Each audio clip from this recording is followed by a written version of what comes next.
आज इस वीडियो में हम जानने वाले हैं कि आप कुरान करीम कैसे पढ़ सकते हैं, कैसे सुन सकते हैं और यहाँ पे ज़कात कैलकुलेटर की जो सहूलत दी गई है उसको कैसे इस्तेमाल करना है और तस्बीह को आप यहाँ पे कैसे पढ़ सकते हैं। तरीक़ा बहुत ज़्यादा आसान है। देखिए, आप यहाँ पे आ जाएंगे हिजरी कैलेंडर वाली स्क्रीन पर और यहाँ पे आने के बाद आप यहाँ पे देखिए एक ऑप्शन आपको नज़र आता है कुरान, इस तरीके से लिखा हुआ।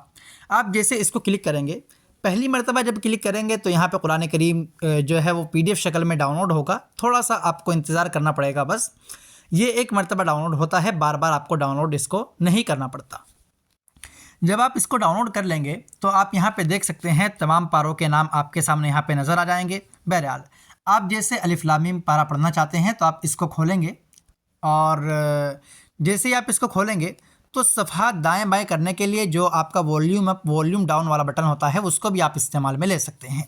इसके अलावा आप यहाँ पे अगर नीचे नज़र दौड़ाएं तो दाएं बाएं करने का एक और यहाँ पे ऑप्शन आपको दिया गया है। इसके अलावा अगर आप एकदम से किसी सफ़े पर जाना चाहते हैं तो ऊपर सर्च का जो बटन है वो भी दिया गया है। जैसे मान लीजिए आप यहाँ पर जाना चाहते हैं 500 नंबर सफ़े पर, तो आप यहाँ पर देख सकते हैं 25वें पारे में आप आ चुके हैं और 500 नंबर जो सफ़ा है वो भी आपके सामने हाजिर हो चुका है।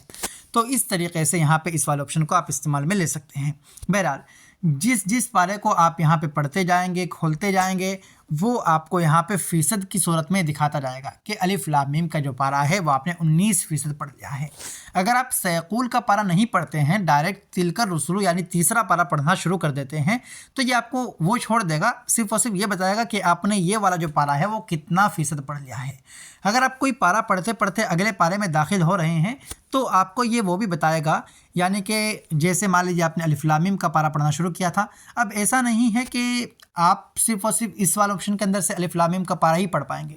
जब अलिफ लाम मीम का पारा पूरा होगा, मैं आपको दिखाता हूँ। ये मैं आ जाता हूँ यहाँ पे जल्दी से आखिरी वाले सफ़े पर।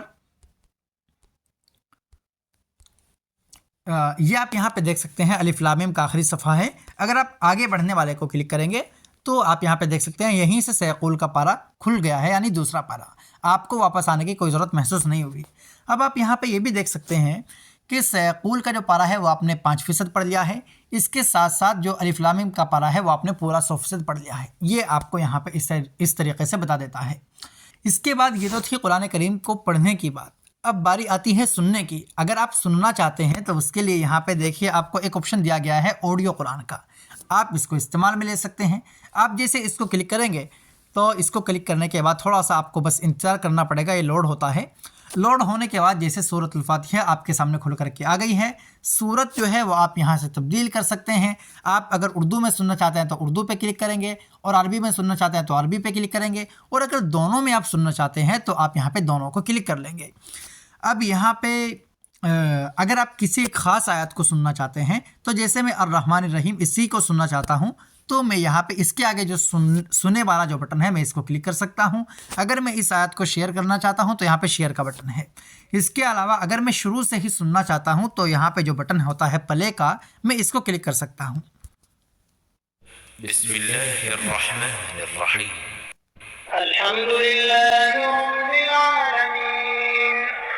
ये यहाँ पे सिर्फ और सिर्फ अरबी में इसलिए चल रहा है क्योंकि यहाँ पे मैंने उर्दू को मुंतखब नहीं किया है। अगर मैं इसको भी सिलेक्ट कर दूँ, आप देख सकते हैं दोनों सिलेक्ट हो गई हैं। अब मैं अगर प्ले को क्लिक करूँ,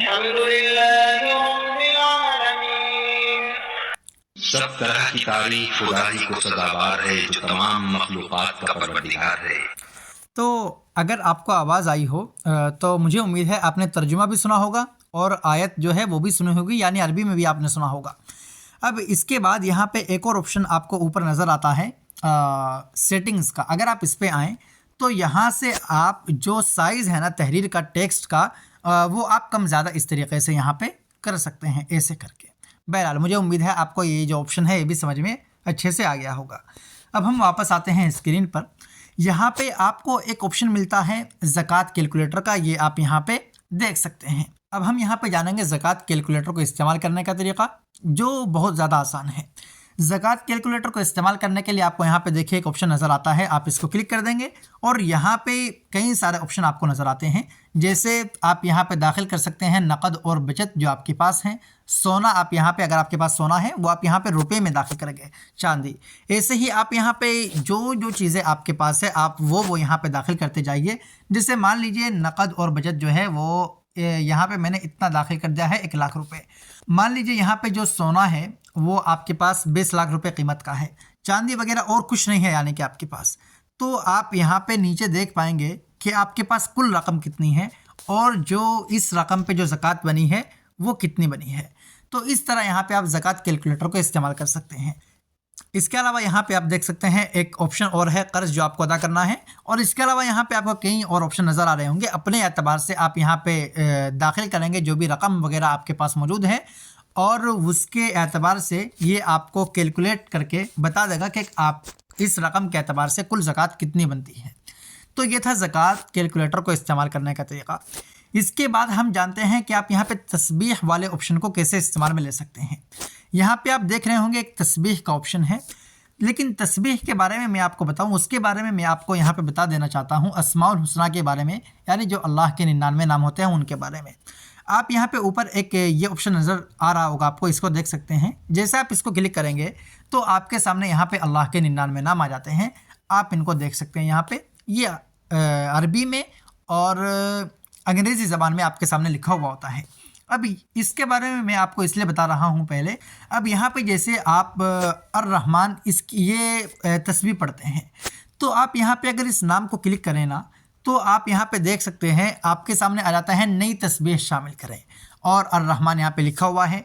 आप यहाँ पे तादाद लिख सकते हैं, जैसे आप कितनी तादाद में इसकी तस्बीह पढ़ना चाहते हैं, 100, 1000, 10,000 जो भी आप पढ़ना चाहते हैं वो आप यहाँ पे तादाद लिखेंगे और यहाँ पे जो बटन है शामिल करें इसको क्लिक कर देंगे, ये आपकी तस्बीह में शामिल हो जाएगा। तो ये तरीका होता है, आप किसी भी नाम को तस्बीह में शामिल कर सकते हैं।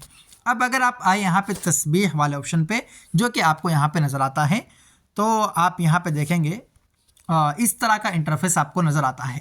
आप वहाँ से जो नाम दाखिल करेंगे आपके सामने वो नाम यहाँ पे सबसे ऊपर आएगा। तादाद कितनी है वो आपको यहाँ पे नज़र आएगी। आपने अभी तक कितनी तादाद पढ़ ली है वो आपको यहाँ पे ऊपर नज़र आएगी। अगर आप यहाँ पे इस वाले ऑप्शन को यानी गिनती वाले बटन को अगर आप यहाँ पे क्लिक करें तो तादाद बढ़ती जाएगी। आप पढ़ते जाएँ और इस वाले ऑप्शन को क्लिक करते जाएँ। इसके अलावा अगर आप यहाँ पे बाकी तस्बीह नहीं देखना चाहते हैं, सिर्फ एक वक्त में एक तस्बीह पढ़ना चाहते हैं, उसी पे फोकस करना चाहते हैं, उसके लिए आप यहाँ पे इस नाम को क्लिक करेंगे और आपके सामने इस तरह एक पूरी स्क्रीन आ जाएगी एक नाम को लेके। आपको यहाँ पे जो बड़ा सा गोला नज़र आ रहा है आप इसको क्लिक करते जाइए और पढ़ते जाइए ऐसे करके। अगर आप इसको रिसेट करना चाहते हैं, दोबारा से पढ़ना चाहते हैं, तो आप इस वाले ऑप्शन को क्लिक कर सकते हैं। तो इस तरीके से आप यहाँ पे तस्बीह वाले ऑप्शन को इस्तेमाल में ले सकते हैं। इसके अलावा यहाँ पे जो तस्बीह है आप इनके अलावा भी कोई और चाहते हैं तो आप नई तस्बीह को क्लिक करेंगे, अरबी में नाम लिखेंगे, अंग्रेज़ी में लिखेंगे, हिंदी में लिखेंगे और हदफ यानी तादाद यहाँ पे लिखेंगे और शामिल कर देंगे। तो बस इतना ही काम होता है नई तस्बीह को शामिल करने का। और मुझे उम्मीद है कि तस्बीह वाला जो ऑप्शन है ये भी आपको अच्छे से इस्तेमाल करना आ गया होगा। अब हम इंशाल्लाह अगली वीडियो में जानने वाले हैं कि आप सदाए कलम के अंदर अपने आसपास की जो मसाजिद होती है उनको कैसे देख सकते हैं, और इसके साथ ही जो सुबह व शाम के अज़कार होते हैं वो आप कैसे देख सकते हैं, मंजिल आप कैसे देख सकते हैं। मज़ीद कई सारी चीज़ों के बारे में इंशाल्लाह हम आइंदा वीडियो में बात करने वाले हैं।